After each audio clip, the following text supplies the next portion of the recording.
Good afternoon, everyone, and welcome to today's webinar, Educational Surrogate Parent Training, sponsored by the Colorado Department of Education.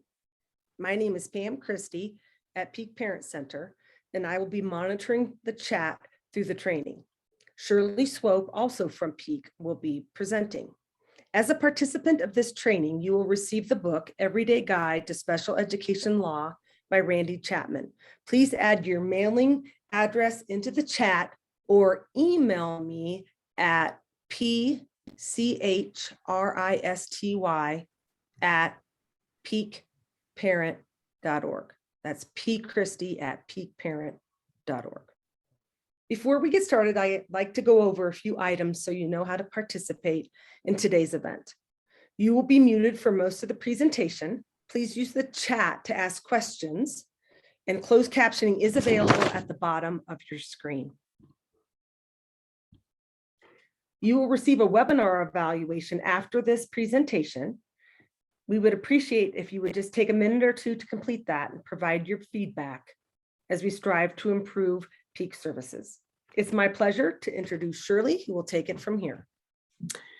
We're glad that you are joining this webinar today on educational surrogate parent training.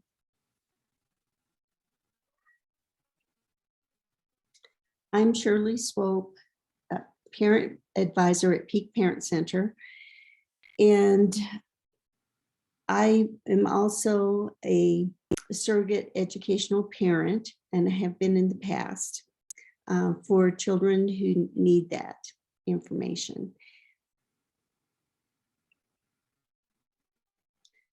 When the parent of a student who receives or may need special education services cannot be located, schools must appoint a surrogate educational parent to make educational decisions with or on the behalf of the student. And we're going to talk about those circumstances that would require this kind of action. Under the Individuals with Disabilities Education Act, each school district must ensure that the rights of the students are respected and the rights of the student with a disability are protected. When no parent can be identified, the parent cannot be located, the student is a ward of the state, or the student is a child is an unaccompanied homeless youth. So we're going to talk about these circumstances. Many times, if a parent is incarcerated, we know where the parent is, and many incarcerated parents still have educational rights to their child. They just are incarcerated. And the parent in that case can be located. So in that case, an ESP or educational surrogate parent wouldn't be needed.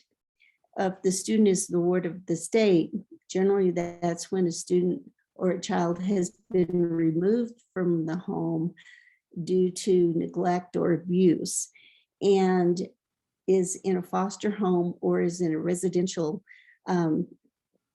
living kind of situation. It may have a guardian ad litem, but the guardian ad litem does not at that point have the right to make educational decisions for the youth. And a child who's an unaccompanied homeless youth, unfortunately, there are many of those in the nation and in our state. It's a youth that has been either kicked out by the parents of the home or has run away, emancipated themselves from the parents. And the child is not in contact with the parents at that point, and perhaps living in a homeless shelter. So to be an educational surrogate parent, or ESP, you have to be at least 18 years old and a resident of the state of Colorado. You must have no interest that conflicts with the interest of the student whom you represent. So that means you can't be an employee of the Department of Education, the school district, or the Board of Cooperative Educational Services, or BOCES, or the facility, the approved facility or school or agency involved with the student. So if you're an employee of an agency that's receiving money to care for homeless youth, to care for incarcerated youth, of the Board of Cooperative Educational Services, it's the special education kind of delivery service for a lot of smaller school districts throughout the state. They go together and buy special education services and then share them within their boundaries.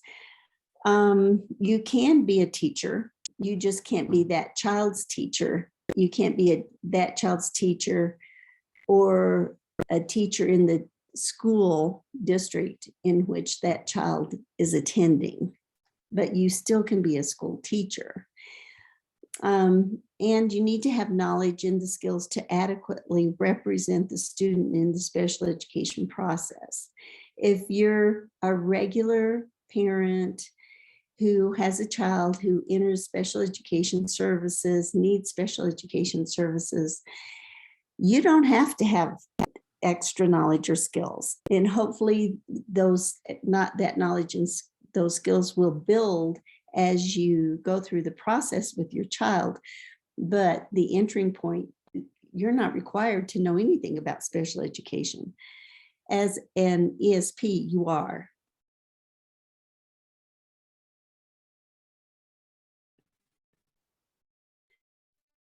The school districts have a responsibility to train volunteers to take on this role within their district. And so Peak Parent Center and the Colorado Department of Ed are taking on that role of providing a training for districts to use so that they can recruit ESPs if they need to. ESPs are volunteer, not paid. You're not going to receive any financial benefit from being an ESP. ESPs are on a list and kept at the Colorado Department of Education and for the school district in which they live. And ESPs can be contacted anytime during the school year to serve a student who needs that service, because a lot of times foster children move around, or the trauma comes into their life and they have to leave their home and leave their school if they're moving into a new school district. This assignment is going to be made by the special education director or the BOCES or by the court order. And a court order kind of supersedes the school district's desires or the BOCES' desires.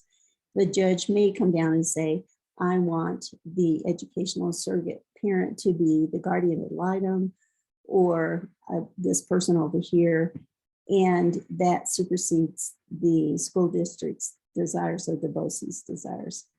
All assignments are going to be in writing and must be submitted to the Colorado Department of Education. Marianne Fleury is the director of this project. So there are several circumstances under which an ESP must be assigned to the student. The parent's rights have been terminated by the courts, and parents' rights get terminated in cases of abuse or in cases of neglect, not necessarily for incarceration. So just because a parent gets incarcerated doesn't mean that they're automatically going to lose their educational rights. The educational rights are removed when the child is in danger. The student's parents or guardians are unknown or can't be located. So you may have a child living with a neighbor, or you may have a child who is a homeless youth, or you have a child who's living with a very elderly grandparent or great-grandparent. At that point, it might be determined that the child needs an ESP. If a student has a guardian ad litem or GAL, that court order has to specifically give them that responsibility. It's not assumed that just because you have a GAL, the GAL is going to be the educational surrogate parent. Or if a student is homeless under the McKinney-Vento Act, doesn't mean that they automatically qualify for an ESP, only if they're unaccompanied by a parent. Many homeless youth are accompanied by parents, and it's homeless families living together. That parent is located, and that student would not qualify for an ESP. The district does have responsibility to maintain a list in their school district or their BOCES area, and you will be assigned within that area. If the student is determined to need an ESP, the ESP needs to be appointed within 30 days. Generally, when children are removed from homes and entered into the human services system or foster care, they automatically qualify for Medicare, Medicaid, and they're to have a physical and that kind of thing. And that at that point, the people who are caring for the student are looking to see if they also might need educational services too. And that's supposed to take place within 30 days after a child is removed from their home. To provide the Colorado Department of Education with a written notice of the assignment. So that name needs to go into the state because they need to ensure that their educational rights are going to be represented appropriately and respected. And then the district needs to invite the educational surrogate parent to participate in the special ed process the same way that they would invite a parent to do that and provide all those opportunities for that student. So an educational surrogate parent's responsibilities may start before the child is evaluated and the child is determined to have a disability. That can be part of it because you cannot have the initial evaluation for special ed services until they have a parent's signature giving them permission to conduct the special education evaluations. The child may be do not require special education services, but without parent signature, they can't do the initial evaluation. So for some students have an ESP for 60 days during the evaluation period for the initial evaluation, signature giving permission for the initial evaluation. And during that evaluation period, which is 60 calendar days, until the eligibility meeting. At the eligibility meeting, if the child is found to not qualify for special education services, because even you can have a disability but not qualify for special education services if the disability does not impact significantly the child's ability to learn within the classroom. And if the child's disability does not have that educational impact, that child is not qualified for an IEP or individualized education program. The child might qualify for a Section 504 plan, which is a civil rights law. However, that law does not require an educational surrogate parent. Only the Individuals with Disabilities Education Act requires a surrogate parent to be involved. So if you come to the point where you are representing a child as their educational parent, you have all the rights that a parent would have at that point. You have the right to, but we want you to be well trained because that qualifier for you to be knowledgeable means that you need to participate in his trainings and, kind of pursue other trainings to follow up those sessions. You are also only to serve for the child that you are assigned. You are not to represent any other child with that. You can be an ESP for 2 children at the same time, but it's 2 separate contracts, 2 separate assignments. And they just automatically say, oh, you're the ESP for this child. Can you just take on this other kid too? No, you have to go through that process of signing the agreement. You need to become well acquainted with the student and knowledgeable about the student's disabilities that are impacting that student's ability to learn.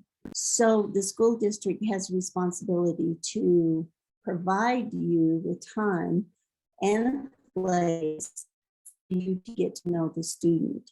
So you can go to the school and you can have a time when you meet the student, when you sit down and talk with the student, and you get to know the student. If you are a surrogate educational parent for a child that's under 3 years old, that child from 0 to 3 years old, students are could qualify if they have a disability for an individualized family service plan, or IFSP.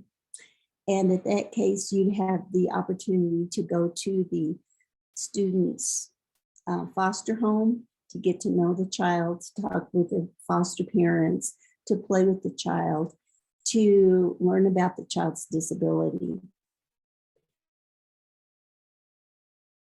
You have all the rights under the procedural safeguards with respect to the identification of the disability, evaluation process, placement in school, and of the services that child would need in school, the special education services, and the provision of a free, appropriate public education.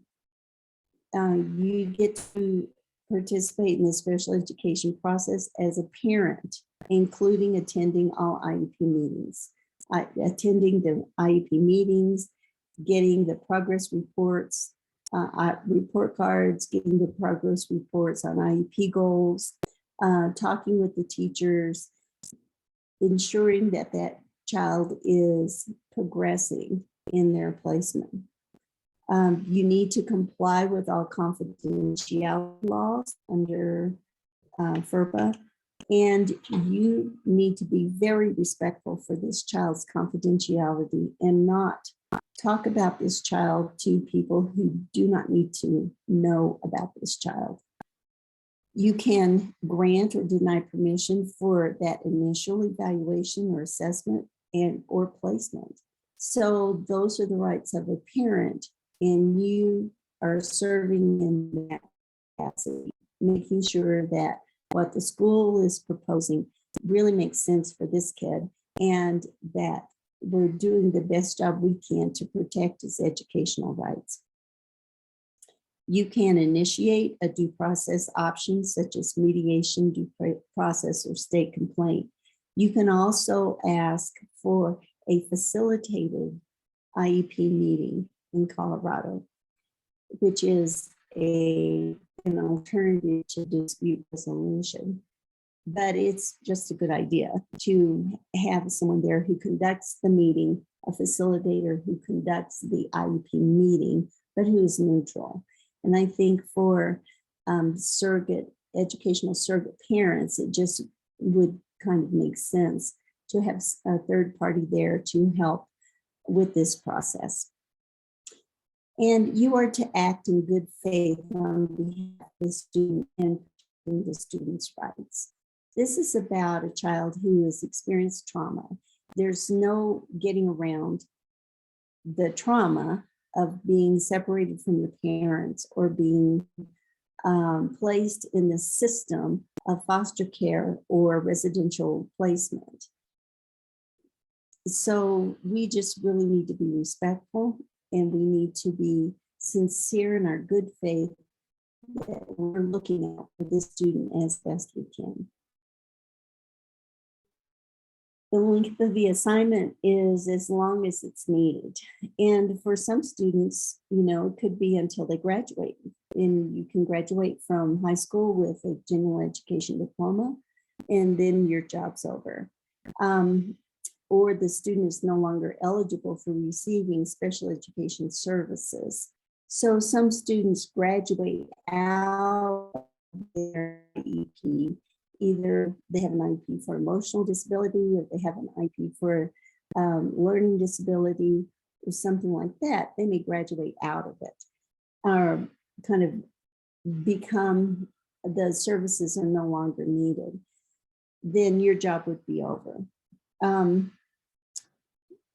Or until the legal guardian is able to fulfill those responsibilities.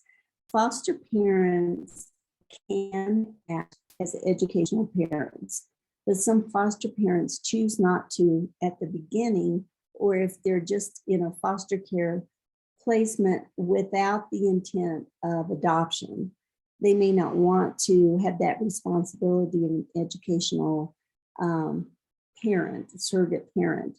So many foster parents, are receiving a child, and they've known this child who's 5 years old for exactly 1 day or 30 days. They don't know the child well, and they're not familiar with the special education process. They are not knowledgeable in this area.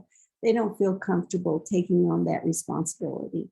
As foster parents, grow in their role and know the child, often they take over that responsibility of being the educational parent also.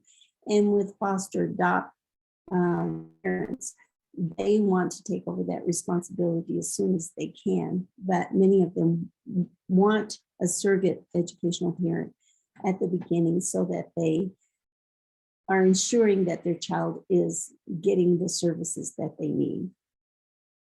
Court assignment overrides school district assignment.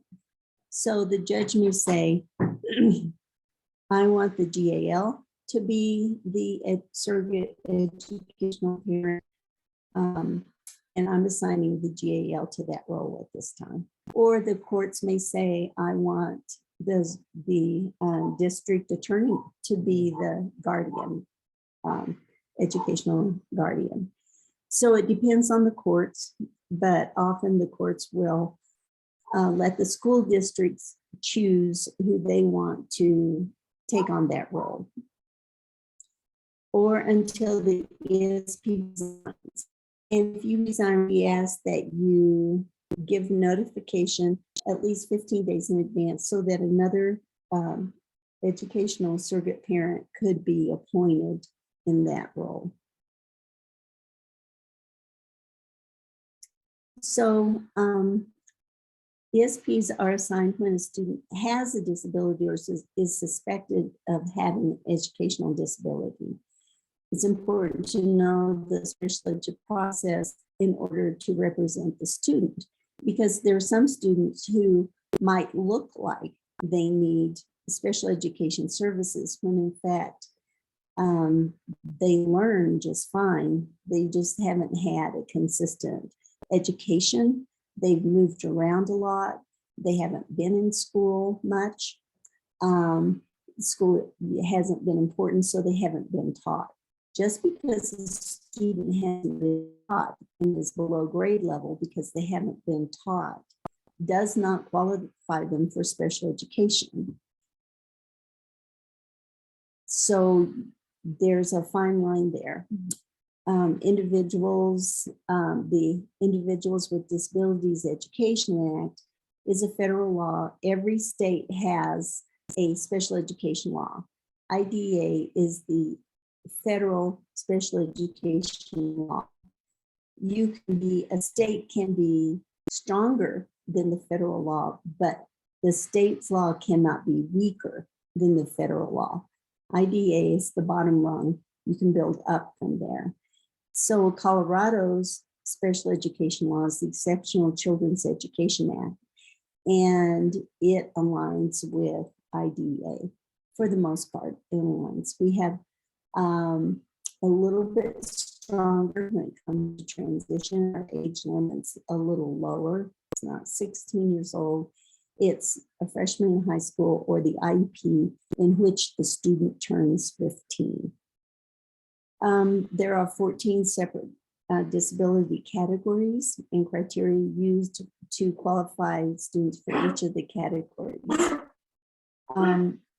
Also included in the procedural protections for students with disabilities, special education process can be complicated at times, and we need to really focus on the student and keep that focus in mind. Here are the 14 categories quickly. Autism, hearing impairment, including deafness, serious emotional disability, intellectual disability, multiple disabilities, and in our state requires that one of the disabilities be intellectual disability. Multiple disabilities when a child has at least two disabilities, both of which have equal impact on the child's learning in school. But in Colorado, one of those disabilities has to be intellectual disability. So you can have a student with hearing loss and intellectual disabilities. They may have equal impact. You can have the category of multiple disabilities. Orthopedic impairment for movement, cerebral palsy, things like that would qualify a student under orthopedic impairment. Other health impaired is when you have a chronic illness or a condition such as attention deficit hyperactivity disorder. ADHD is a qualifier under other health impaired. Specific learning disability. Specific learning disability assumes that your ability to learn or your intellectual ability is average or normal or above average. And there's a block to your learning someplace, but you do not have an intellectual disability. So you may have a disability in learning, dyslexia, reading, dysgraphia with writing, dyscalculia with math, something like that. A speech language impairment. Speech language impairment is the kind of number one disability category for young students. So for children who are like birth to three, then preschoolers, kindergartners, speech and language might be the qualifier for them for their disability label. Traumatic brain injury is an acquired brain injury, not one that you're born with. And visual impairment, including blindness. Deaf blindness is its own category because of the impact of the combination of these senses being impacted. It gets its own category. A developmental delay is for children who are under 8 years old or under, who haven't been formally kind of diagnosed with something else. And maybe they will be diagnosed with something else a little later, such as ADHD. They might be diagnosed with ADHD a little later. They might be diagnosed with autism a little later, but something is off with their development and they're missing developmental milestones. That's when you have that qualifier of developmental delay. Generally by 8 years old, you have to qualify in one of the other categories. Infant toddler with a disability is for children 3 and under, birth to 3 years old. It might be an infant who is born with Down syndrome. It might be an infant who is born drug exposed, something like that. So if we were a live group, we would ask you to think about an experience you had with a person who has a disability. We want you to personalize this, to think about how you react. Do you know someone in your family? Do you have a child with a disability? Did you have a family member who acquired a disability later? So we want you to, consider that. And how do you interact with a person with a disability? Do you treat them differently? Do you have a different approach to talking to them? Do they, are they fragile? Do they make you nervous? Do you just see them as the people that they are first? And just disability is a part of an overall person.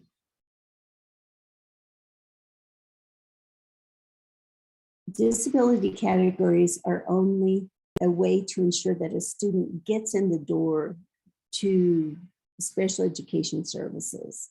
It doesn't define the student. And we really want you to think about that.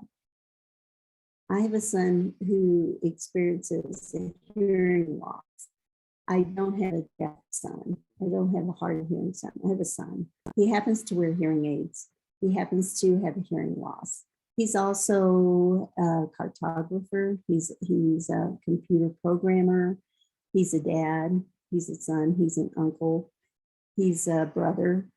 And he doesn't define himself as a person with a disability. He defines himself as, mainly right now, a dad.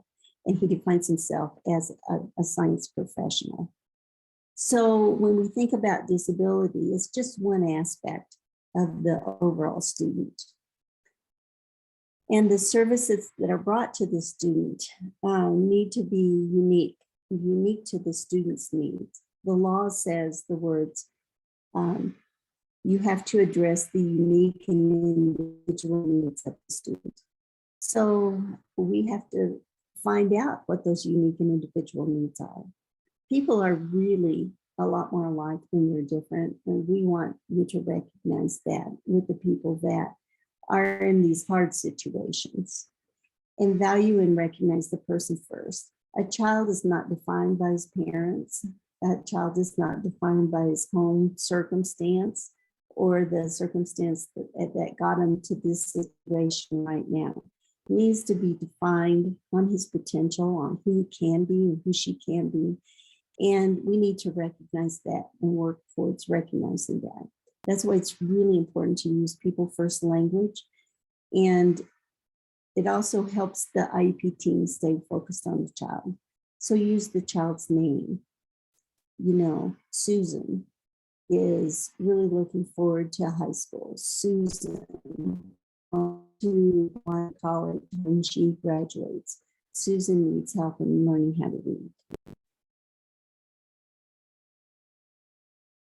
In special education terminology, we have some very important base terms for special education services. One is the child who qualifies for an IEP or a Section 504 plan, both are guaranteed, supposed to be guaranteed a free, appropriate public education or FAPE, free, appropriate public education in the least restrictive environment. For children under IDA, it's in the least restrictive environment, which is the classroom the child would attend if that child did not have a disability, adding supplementary aids and services to the general education setting, because they have a right to be educated with their non-disabled peers to the maximum extent appropriate. And then special education and related services are brought to the student to help them understand and participate in general education. So free, appropriate public education means free. It's free to the parent, it's free to the student, and to be reasonably calculated to produce educational benefit. It's your basic floor of opportunity. We need them to have a good education, that base floor, because we need productive adults in our society, in our community. How do you get productive adults? You get it by providing them with a really good education. And it means too that the IEP is developed through these procedures. That's why this law is important.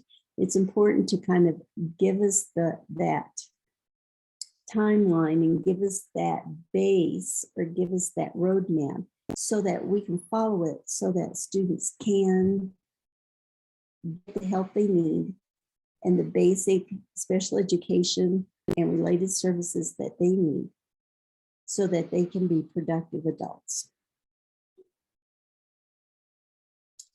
Andrew F. versus Douglas County School District was a Supreme Court case that stated that students were to be provided special education services, and that school districts cannot simply ensure that a student makes minimal or trivial progress year to year, but instead must ensure that students are making meaningful progress given the student's unique circumstance.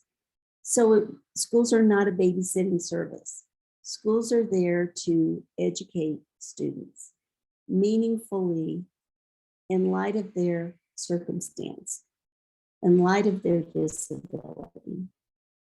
So it needs to be reasonably calculated. We need to take into consideration their disability and see how we can help the student, teach the student so that the student can make progress. And an educational program must be appropriately ambitious, have high hopes, have high standards, have high expectations for students to advance from grade to grade, like children in a regular classroom. So with a little extra help, with a lot of extra help, we're going to make sure that these students get the education, that base floor of education that they deserve so that they can be productive adults and help them be productive adults.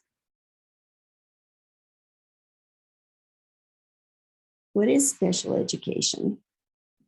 You can have a disability and not qualify for special education if that disability does not have a significant impact on your ability to learn in the classroom and requires that you need specially designed instruction to address the unique needs of the child as a result of the disability so that they can access the general education curriculum.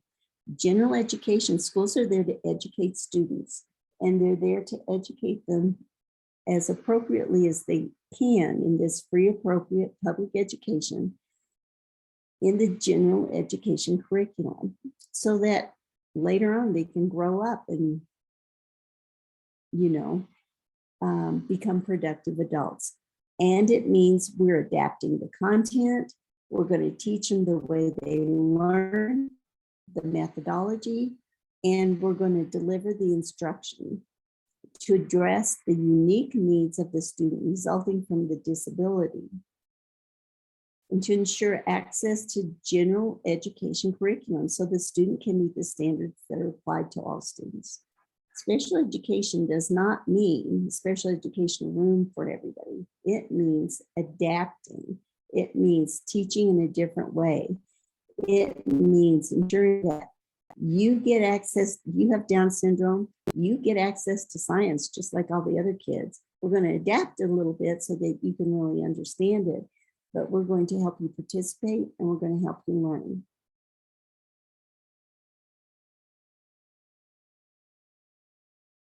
Related services are the services that provide that supportive or corrective services to assist the child to receive benefit from special education. And related services also means transportation. So some children qualify for special education transportation.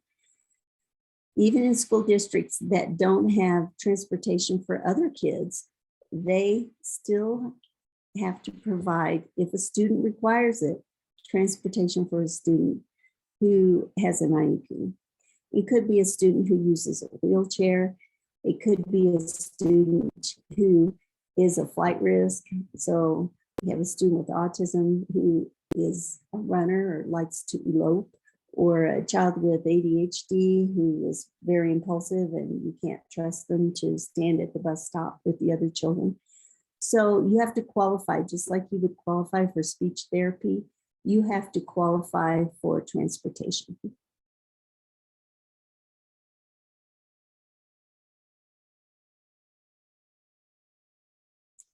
So what is FAPE? FAPE is that free, appropriate public education.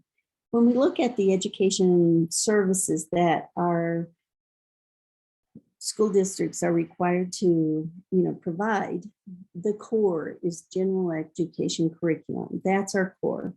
And then we wrap around that special education supports to the general education curriculum, because we're always going back to general education. Students are a general education student first. There's general education student who receives special education services through this IEP process. So if you're going to refer to students, refer to them as general education students, a student who is receiving special education services. And then those related services wrap around the special education part.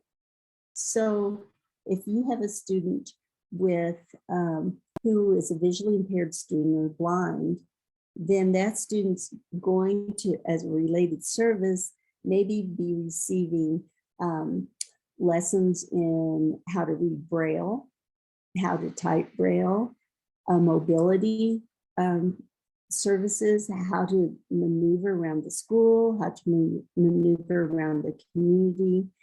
And that's wrapped around the special education and supports, which is learning how to read Braille and type it also. That is translated back to the general education, which is reading a novel, but reading the novel in Braille. So when we're looking at the individualized IEP process, where do we start? And we're going to look at our present levels, academic achievement and functional performance, or PLAF. And we're going to compare that to general education curriculum. We're going to look at the skills gaps and compare those to the standards. And then we're going to look at the IEP goals, which are unique for every student. There are 3 maximums that are really important that are embedded into the Individuals with Disabilities Education Act, or IDEA. To the maximum extent appropriate, children with disabilities are educated with children who are non-disabled or their non-disabled peers. To the maximum extent appropriate, children with disabilities are able to participate in extracurricular activities with children who are non-disabled. If the middle school student wants to join the basketball team, the non-cut middle school basketball team, that middle school student gets to join the non-cut basketball team. If a student wants to participate in drama, gets to participate in drama. If they want to sing in choral, they get to sing in choral. They get to do anything and try out for anything that the general education student can try out for or do, because they are general education students first. And then they get support. And they might have support in band. They might have support in chorus. They might have support during drama club. They might have support, but they get to do it and they get to try out because they are general education students first. And to the maximum extent appropriate, children with disabilities are provided supplementary aids and services to enable them to be educated with children who are non-disabled. That supplementary aids and services is a very powerful tool that parents can use to ensure that they are appropriately educated with their non-disabled peers in the general education classroom. That can include a person. It can include a paraprofessional to be there to help keep a child on task. That can be equipment that the child needs so that the child can participate in class, such as a specialized chair to sit in, such as hearing equipment, so that the child can hear the teacher better, such as headphones so they block out noise so they can attend better. Anything the child needs to participate in the general education classroom. So when we look at that free appropriate public education or FAPE continuum, it looks like this. First, we start with the evaluation process. Then we look at during that's going to show us our present levels of academic achievement and functional performance, but also our need. Where's that gap in learning? And from that gap in learning and the needs that are identified, we're going to write measurable goals that are within 365 days of ability to work. All goals have to be within 365 days. That's going to include school 2 grade levels when you look at it, but we'll get to that. Services in the least restrictive environment, the classroom they would attend if they did not have a disability, adding supports and services to that setting. And then we're going to predict and we're going to look at and hope for the educational benefit that's going to come from this plan. So the Iep team members, it needs to be a properly constituted or construed team, which include parents of the child. In this case, it's going to be the ESP. You are required to be there. You are not an employee of the school. And if you were just a regular parent who had a child at an Iep meeting, you don't have to show up if you don't want to. But as an ESP, you have to show up because that's your job. Your job is to show up for that child and to represent that child to the best of your ability.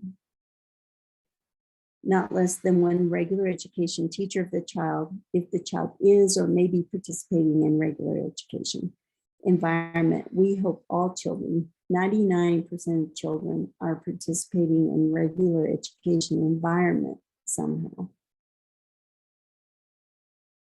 Not less than one special education teacher of the child, or when appropriate, not less than one special education provider of the child.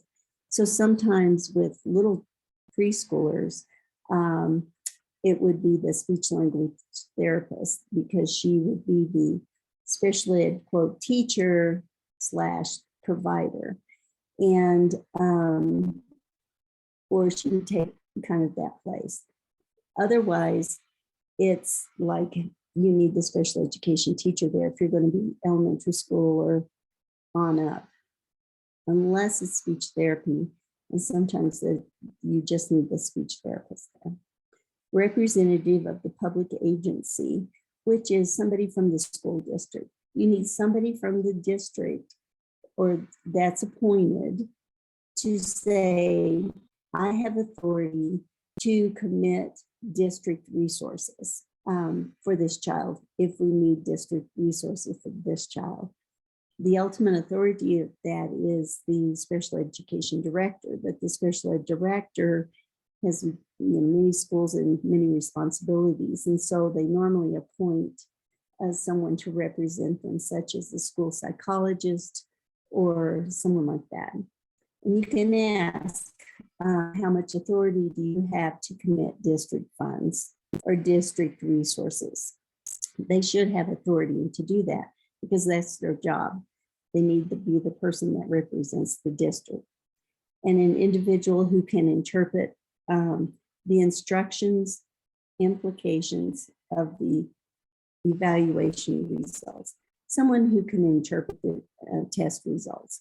So districts may have 2 speech therapists. One gives the evaluation, the other one is there to interpret the results. Generally in Colorado, the person who gives the evaluation is the person who shows up to interpret it. But as a speech therapist cannot interpret a psychologist's report, a psychologist cannot interpret a speech therapist report. So it has to be someone there who has that ability to interpret the report. And generally in Colorado, it's the person who administered it.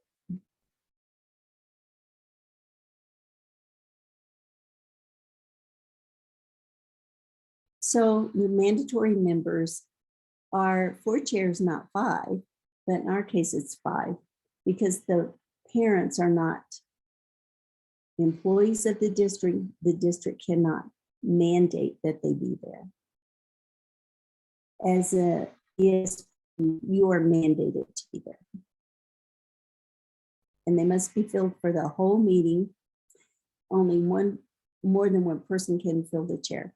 So sometimes the regular education teacher will go and I've got to give my report, and then I'm going to go back to my classroom and not participate in the rest of the meeting. It's like, no, you have to have a general education teacher there the whole time. You have to have a special education teacher there the whole time. You have to have somebody there representing the district the whole time. And you have to have somebody who can interpret the test results there the whole time. They are not allowed to just give a report and go away.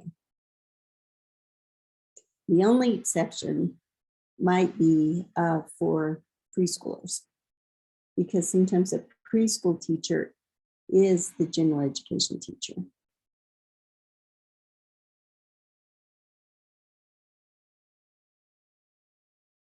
Forward.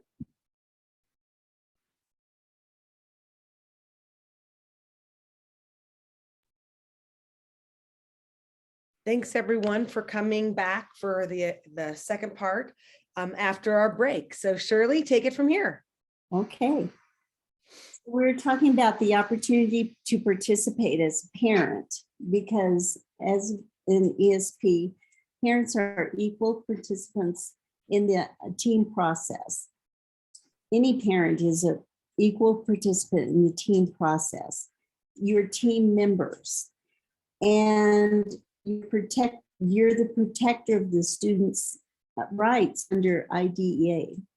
So the school has a legal obligation to propose an IEP that provides that faith for the appropriate public education.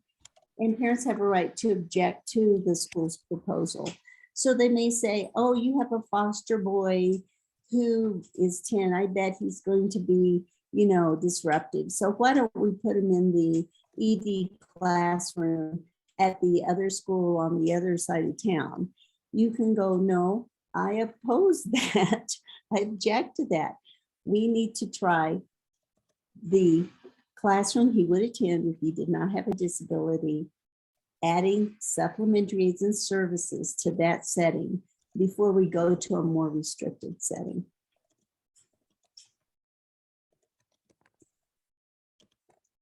When a parent is denied the opportunity to participate, any parent, or the school makes a unilateral decisions, predetermination occurs.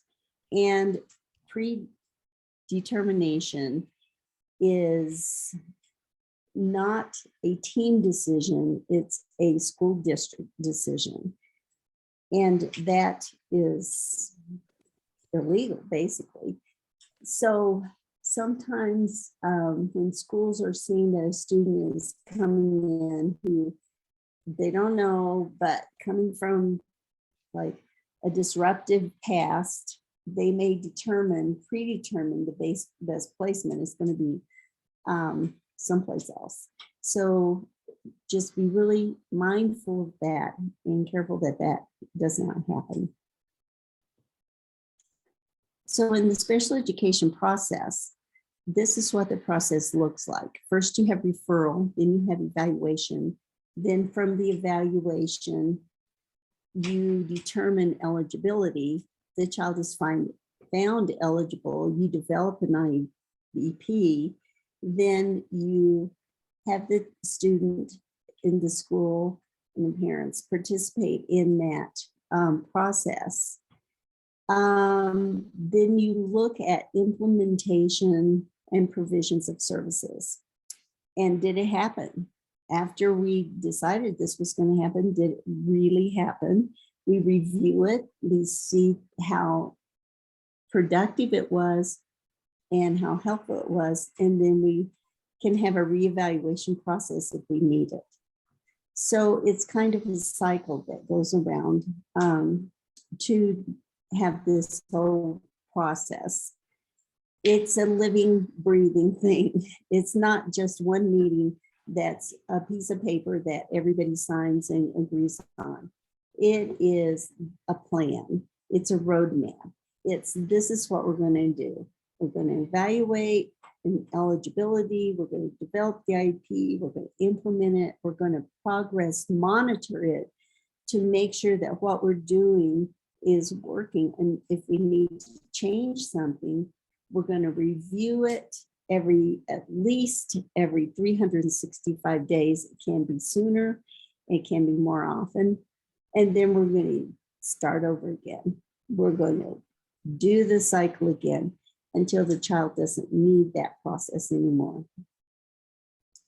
So with the eligibility, and sometimes this is where the ESP comes into play, because a child find referral or child referral to this whole process is we suspect a child has a disability, and we need to figure out if that's true and if that disability impedes the child's ability to learn. That's when they need parent signature. They can't start the process unless they have a parent's signature giving them permission for the evaluation. And that's when ESP would sign the form saying, yes, you may evaluate. Then the evaluation process starts.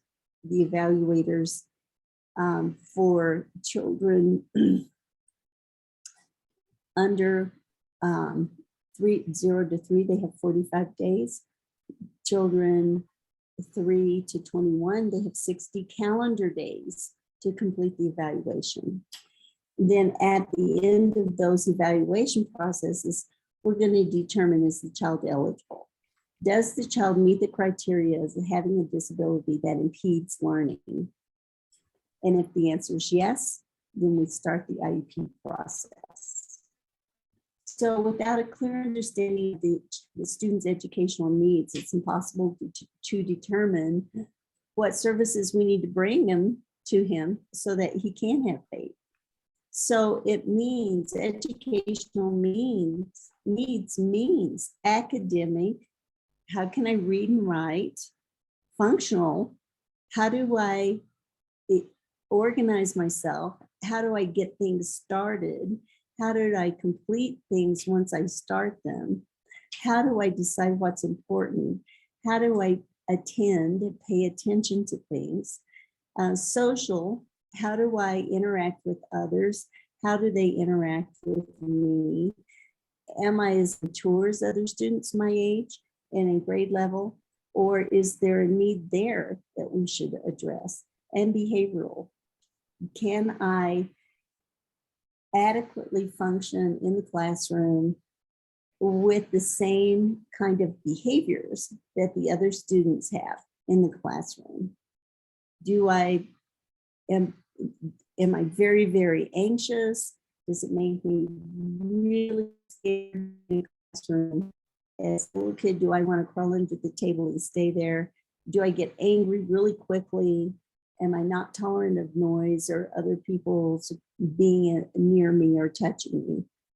And it is a probing question model. So when we use this model, we need to look at physical, motor skills, health, vision, hearing, cognitive abilities, academic skills, communication skills, social emotional skills, functional skills, and physical or motor skills. And some may be evident and some may not be evident. So we need to pay attention to the whole child, not just one aspect of the child, but looking at the whole child. How does the whole child function within this academic setting? Then if it's determined the child does have a disability that does impede his ability to learn in the classroom, then we're going to start on the Individualized Education Program, or IEP. An IEP is the plan that we put in place and that we write that is uniquely designed for each student to address the strengths and needs so we can close those gaps of learning based on the data that we gathered from all these evaluations and the functional performance, that academic achievement and functional performance. And we're going to look at how can we kind of fill in those gaps and support the student so that they can learn. And it's a team of people who are working together to come to consensus. It's not a vote. We don't vote on IEP teams. We agree to try things, and we agree that we're kind of fortune telling into the future to see and predicting that the child's going to learn, and this is how the child's going to learn. There are three kinds of IEPs. There's the initial or the very first IEP, and often educational surrogate parents are involved in this initial IEP when your signature is required to start special education services. Then within 365 days, the school district has an obligation to meet with you again to talk about the IEP and the IEP process and to see if the IEP is actually working. Then every 3 years, we have a reevaluation period where we really look at the child to see if we need to do new special education evaluations to see if the child student is going to qualify again for an IEP.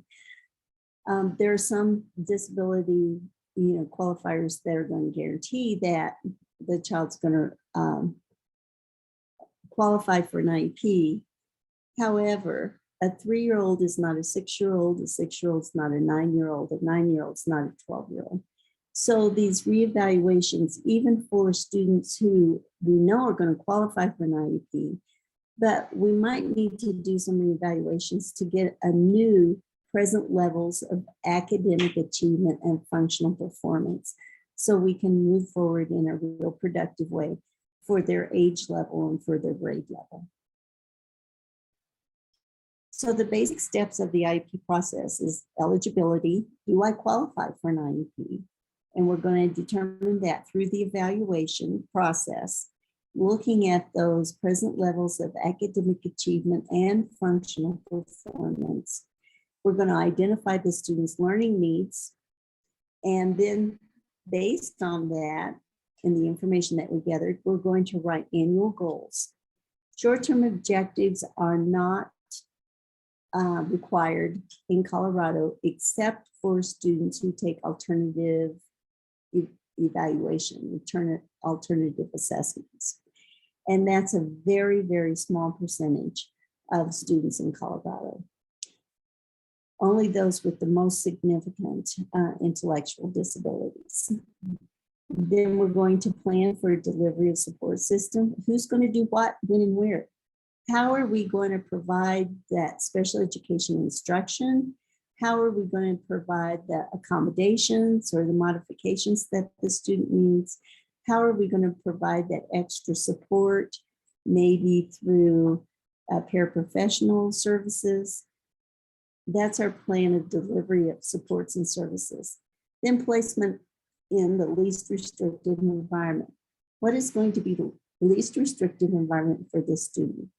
You must consider first the classroom that the student would attend if that student did not have a disability, adding supplementary aids and services to that setting. Then we're going to do it. We're going to implement it. We're going to try it out. We're going to, with good faith, put this all together and put the student in the classroom and support the student and see how he learns and hope that we made some good guesses looking into the future for the students' learning. Those present levels of performance, that's where we are right now. That's our baseline. Where do we start? We start with what the student is able to demonstrate that they can do. What can they do right now today? What is our baseline? What is our starting point? And based on that data, we're going to add these supports and we're going to move forward. And we're going to use the student strengths and interests to hook them into school so that learning is more fun. Learning is easier for them because we can engage the student more. You may have a little guy who really, really loves trains. Then you want to use trains to help them learn how to read. You can use trains to help them learn how to count. You can use trains to help them learn how to identify colors. So based on interest of the time, so that might be a young child, but you may have a high schooler who's really interested in pro football. So use that interest too, to engage them in school and to engage them in learning. And this is to include input from the parent, the guardian, or the ESP. So as you have conversations with these students, as you get to know them, make a list of the things you talked about and of what they express they like to do. You know, he really likes to draw, is a budding artist, has a great interest in, kind of pursuing a career in graphic design, something you can use. The needs of the student, it's really important to consider their educational needs and their access needs. So those access needs are your organizational. Can I get things started? Can I carry through with what I start? Can I follow directions? Can I manage my emotions? And how are my social skills? So you may need to have some specialized instruction in social skills. You may need specialized instruction in managing your frustration and anxiety and helping a student become organized. So it's not just academics, but access to the academics that's really important. In Colorado, we use SMART goals, and a lot of business models use SMART goals too. Something that is specific, measurable, achievable, realistic, and time bound. So Johnny will read at 5th grade level as measured by the standardized testing of the 6th grade teacher within this school year of 9 months to be re-evaluated at the end of the school year. Something like that. Supports and services. So what kind of specialized instruction may be provided to meet the annual goals, but also what are those instructional services, such as related services, speech therapist working with students, an occupational therapist working with students. They often work with students who also experience autism in writing and in kind of the control of their environment. A physical therapist, teacher for the hearing impaired, teacher for the vision impaired, something like that. So other services can include a health plan. Health plan is for students who take medication. Health plans for students maybe with diabetes, maybe with asthma, maybe with cancer, maybe with ADHD because they take medications at school. Communication plan generally is for students who are deaf or hard of hearing. Do they need an alternative way to communicate? But it also can be for students who use assistive technology for communication. And they can have a communication plan, but they also have an assistive technology plan. But often the speech therapist will work with students who are using augmentative or assistive technology for communication. A vision plan for students who have vision loss. Do they need Braille? Do they need large type? What do they need to be able to access the general education curriculum? Some students need a behavior support plan, students with emotional disabilities, but also a behavior support plan can also be for students not with violent behaviors, but also with anxiety and a lot of maybe self-harming behaviors. Then you might have a behavior support plan, and that's working with the school psychologist or school social worker. Some students qualify for special transportation services if they use a wheelchair, if they need to, or a student that needs that more supervised transport to school than just the regular school bus. And then assistive technology.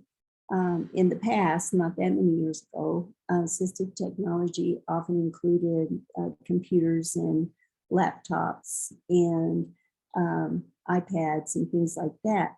Now, a lot of schools do not consider that something that's to be written in the IEP because all students, it's a general education requirement now that a student, for many schools, that a student have a Chromebook or a computer that's issued by the school and given to all students.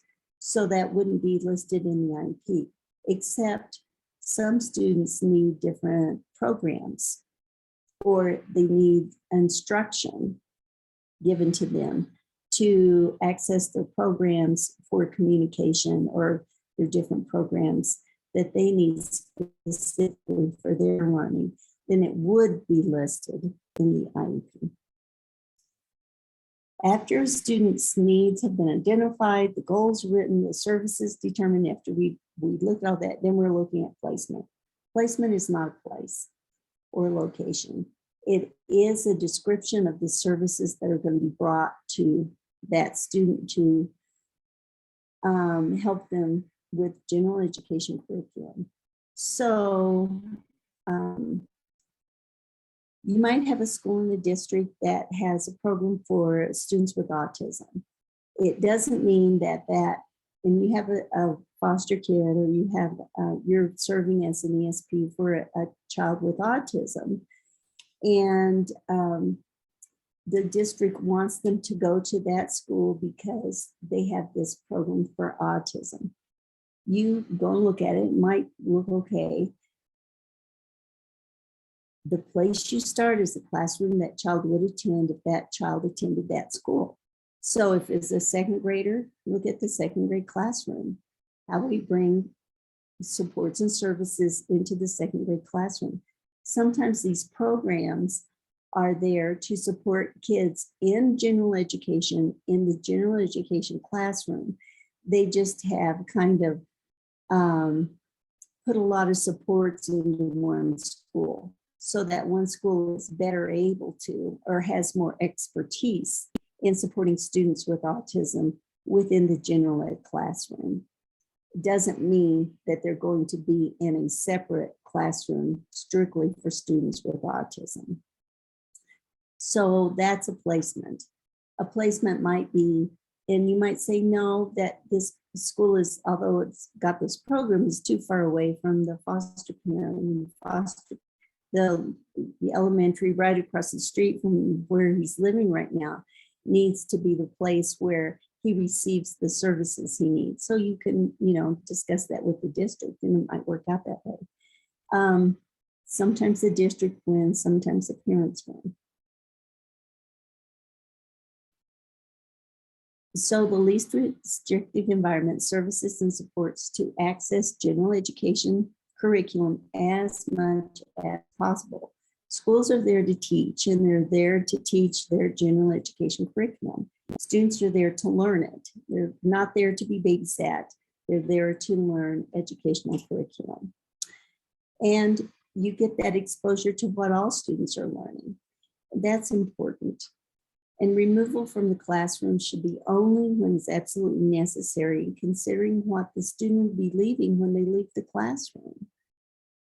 They're members of that class. They're general education students first. When you're pulling them out, you're pulling them away from something that the other general education students are doing or are learning. So you want to be very conscious of that and not pull them out for something that could be supported within the classroom.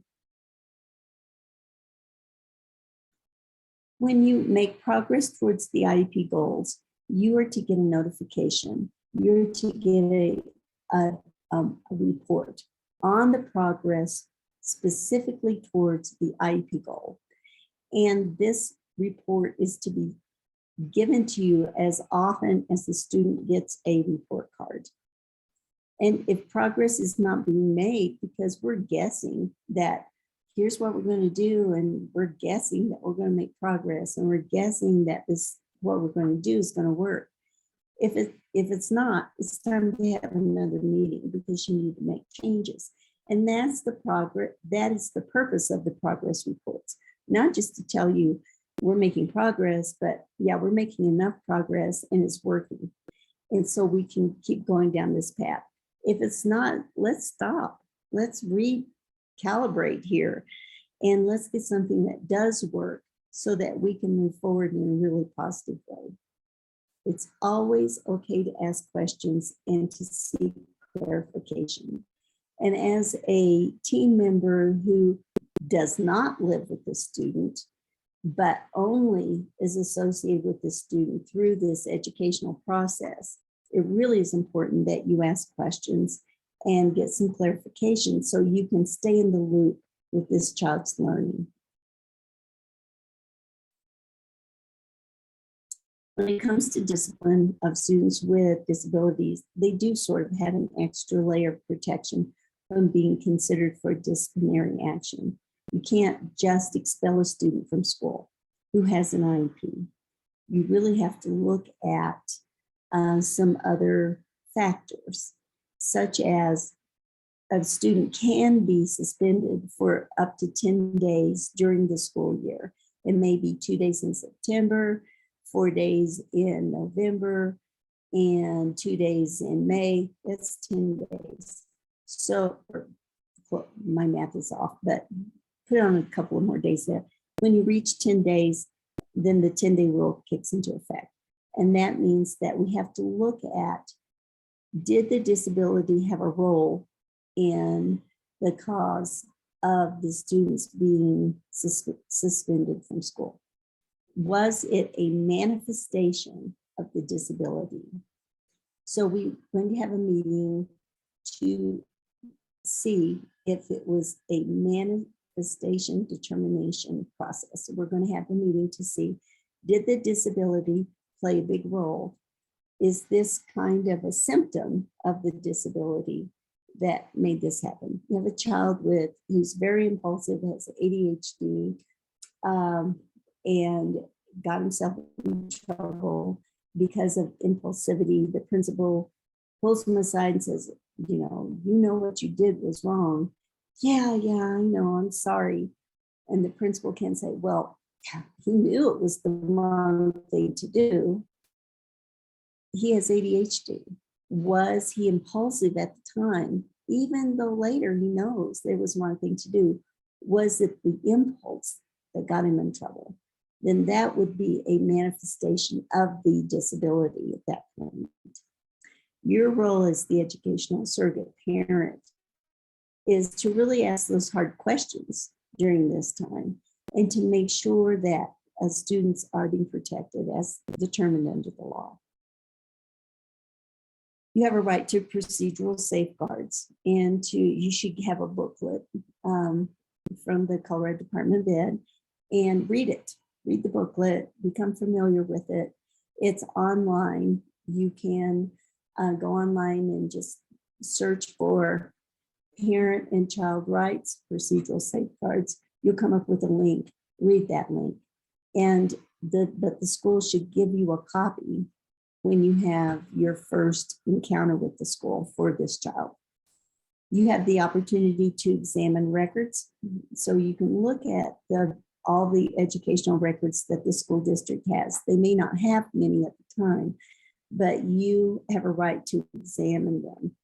You have a right to ask for an independent educational evaluation if you disagree with the evaluations that the school district gave the child and what they determined from those evaluations. You can say, I disagree with this psychological evaluation. I would like an independent educational evaluation regarding the psychological evaluation.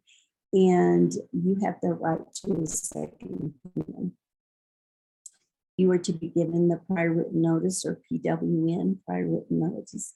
And that says, we've met with you, here's what's proposed, here's what we're going to do. It's that written kind of paper trail that the school district is obligated to give you.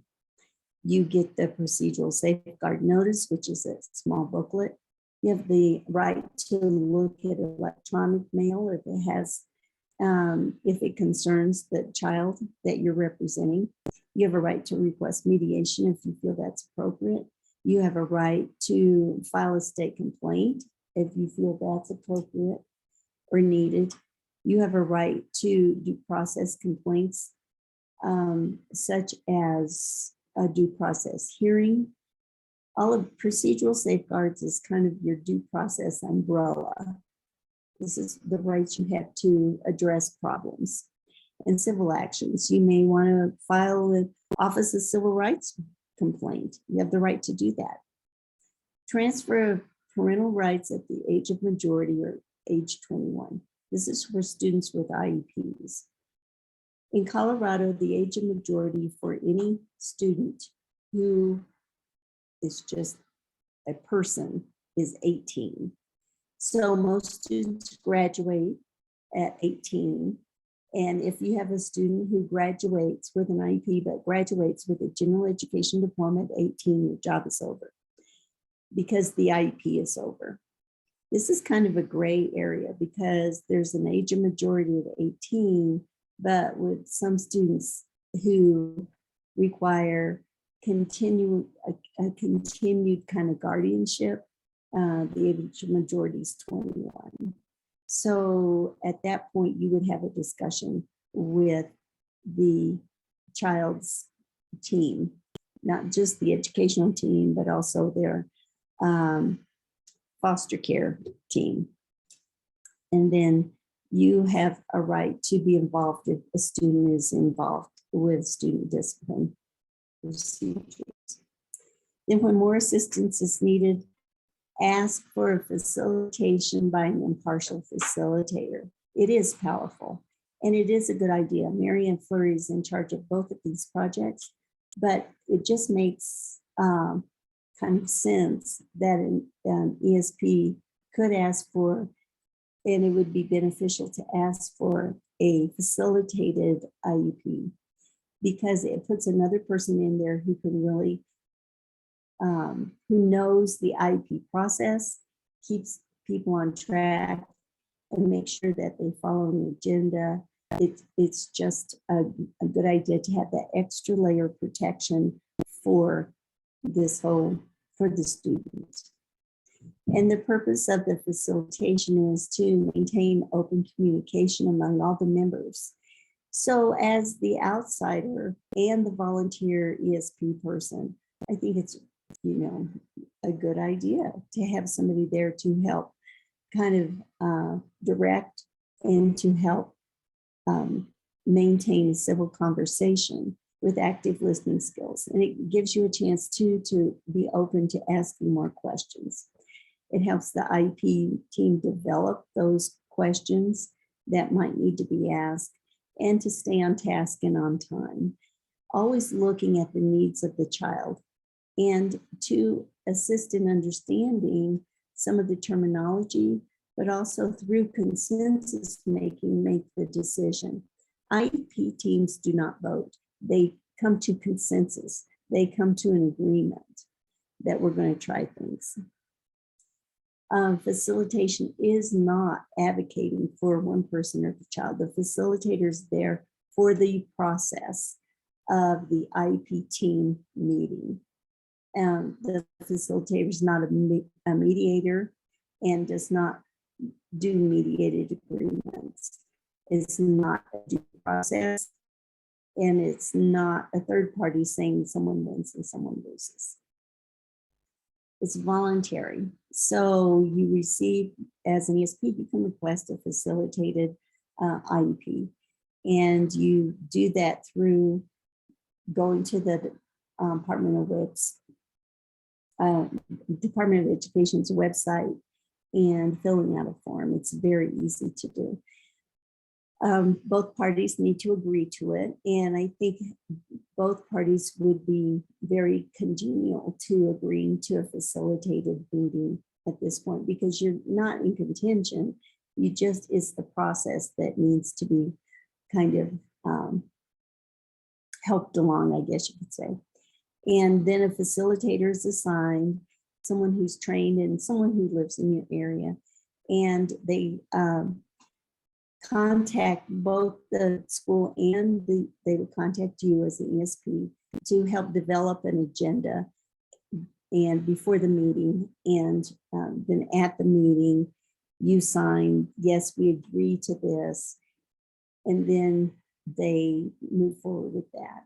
So it's a good way to ensure that extra kind of layer of protection for the process, and that ensures an extra layer of protection for the student rights, and that's your role as an ESP to ensure those student rights. You have the right to dispute resolution options, and the special ed director cannot fire you if you are due diligent and you're in good faith representing the student. The special ed director can't say, you're fired because you want to have mediation or due process against us. Special ed director can ask you to leave if you don't show up, if you don't do your job. The special ed director can replace you. But if you are in good faith moving forward, protecting this child's rights, the special ed director cannot ask you to leave because you've asked for mediation. And so you have the right to mediation, which is voluntary, and through the Department of Ed, a trained mediator will come and conduct the mediation. Mediation is not an IEP meeting. Mediation is mediation, that you can come to an agreement, and that agreement can then be put into the IEP if needed. Due process complaint.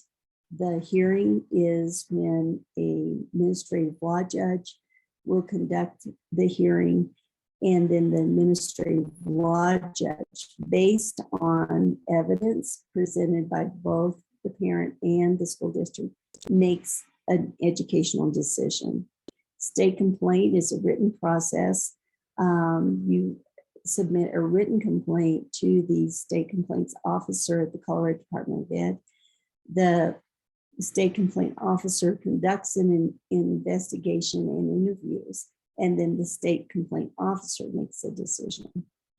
So mediation is the process through which parents and school district make the decision together. They come to an agreement. The other two, someone else decides. So the summary of your procedural safeguard rights: you have the right to that PRN, that prior written notice. You have a right to participate. You have a right to consent to conduct the initial placement for special education and the initial evaluation. You have a right to ask for independent evaluations. Everyone should respect confidentiality. And then if disagreements occur, you have that right to IEP facilitation. Even if disagreements don't occur, you still have the right to IEP facilitation, especially ESPs. And you have the right to mediation, state complaint, and due process.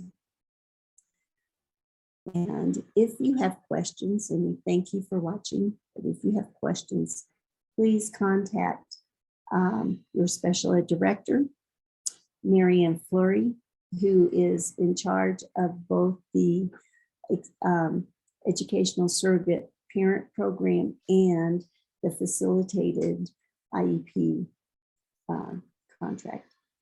I am Shirley Swope, parent advisor at the Parent Center. There's my number and contact information, but you're welcome. We have 4 parent advisors at Peak Parent Center who are all happy to discuss with you any of this situation, this information. Pam? Yes, thank you to our wonderful presenter, Shirley. If you have any questions, please contact any parent advisor at Peak Parent Center, and that's parentadvisor@peakparent.org. Please check our website, www.peakparent.org. We have quite a few trainings scheduled in the next few months, and that all of that information is located there. So thank you again.